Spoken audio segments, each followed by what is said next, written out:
Bienvenue dans la maison douce de Kasama. Ici, chaque épisode est une réflexion guidée. Rien n'est imposé. Il n'y a ni règles ni conseils figés, seulement des partages, des mots simples, des pensées inspirantes qui ouvrent un espace pour réfléchir autrement. Aujourd'hui, j'aimerais réfléchir avec toi sur un sujet qui touche beaucoup de femmes, parfois sans qu'elles en aient conscience. L'hyper-indépendance. Qu'est-ce que c'est exactement ? D'où cela vient-il ? Est-ce une force ou au contraire un piège qui nous enferme ?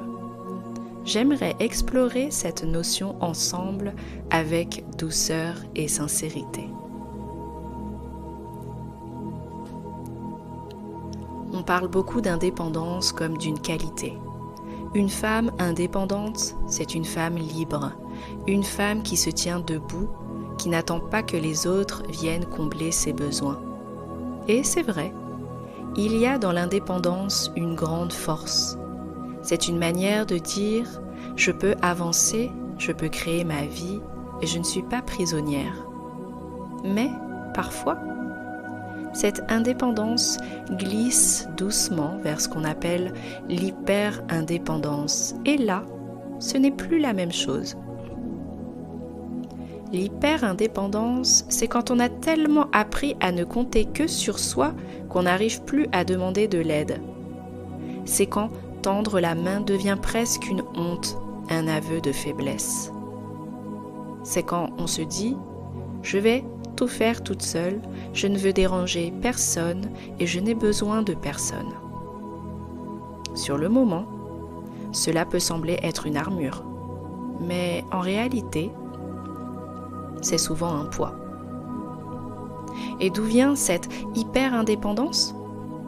Bien souvent, elle est le fruit de blessures anciennes. On l'apprend quand, enfant, on a dû se débrouiller trop tôt. Quand on a ressenti des manques, des déceptions, des abandons. Quand on a compris que s'appuyer sur les autres, c'était risquer d'être trahi ou blessé.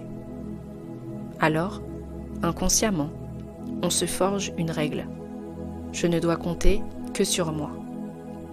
Et cette règle, qui nous a protégés un temps, finit par nous enfermer. Parce qu'à force de vouloir tout porter seul, on s'épuise. Parce qu'à force de dire « ça va » quand ça ne va pas, on s'éloigne des autres.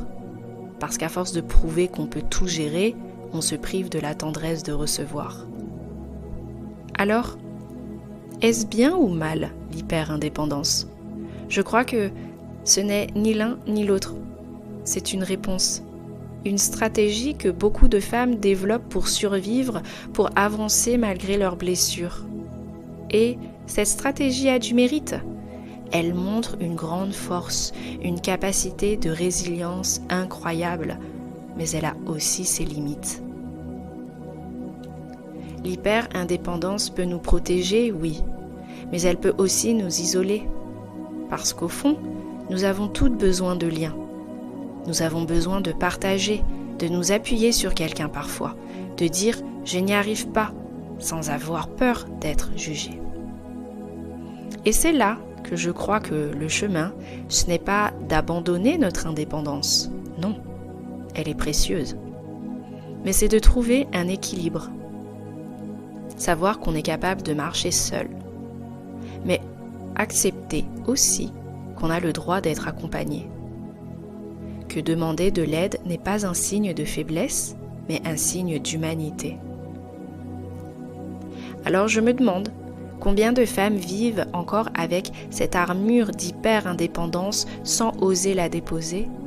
Combien continuent de sourire, de dire « tout va bien » alors qu'elles portent des montagnes sur leurs épaules ? Et combien gagneraient à se rappeler que même la plus forte des femmes a le droit de s'appuyer, de souffler, de s'ouvrir à la douceur des autres ? Au fond, je crois que la vraie liberté n'est pas dans le fait de dépendre de personne, mais dans la capacité à choisir. Choisir d'avancer seul quand il le faut, choisir de tendre la main quand on en a besoin, choisir de s'ouvrir quand le cœur le réclame. Parce que l'hyper-indépendance, si on y reste enfermé, c'est un peu comme vivre dans une forteresse. On est protégé, mais on est seul. Quand la vie, elle, nous appelle au lien, au partage et à la confiance retrouvée. Voilà ce que j'avais envie de partager aujourd'hui sur ce sujet si délicat, l'hyper-indépendance. Elle n'est pas un défaut, mais elle est souvent une réponse, une conséquence de blessures profondes. Mais elle ne doit pas devenir une prison. Et toi, dis-moi, t'es-tu déjà sentie trop indépendante au point d'avoir du mal à demander de l'aide? Est-ce que tu reconnais cette armure chez toi ou chez d'autres femmes autour de toi? Je te remercie de partager ton ressenti en commentaire car il y a sûrement une femme qui a besoin de se sentir comprise. Et si cette réflexion t'a touché, pense à liker et à t'abonner pour ne pas manquer les prochains podcasts. Ici, chaque mot est une ouverture, jamais une obligation. Merci pour ton écoute et à très bientôt.